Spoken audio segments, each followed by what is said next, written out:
আজ গিয়েছিলাম বাজারে। তো হলুদ রঙের জিনিসটা দেখে দোকানদারকে জিজ্ঞাসা করলাম যে এটা কি মিষ্টি লাউ? দোকানদার বলল, ভাই আপনি কি পাগল হয়েছেন, এটা তো বাঙ্গি।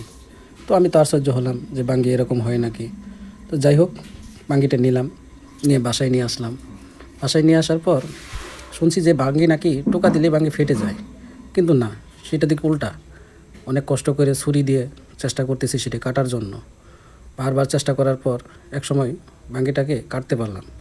কাটে দেখি এ তো বাঙ্গি নেই, এটা মনে হইতেছে পেঁপে। তো পেঁপে হলেও তো মনে হবে যে না, খেতে মনে অনেক মিষ্টি হবে। যাই হোক, বাঙ্গির পরিবর্তে পেঁপেই খাই। তো পেঁপেটা একটু নিয়ে আমার মেয়ের কাছে দিছি যে বাবা তুমি খেয়ে দেখো তো কীরকম হয়েছে। ও মা, মেয়ে মুখে দিয়েই যে অবস্থা মেয়ের হাল, এই যে দেখতেই পারছেন কী।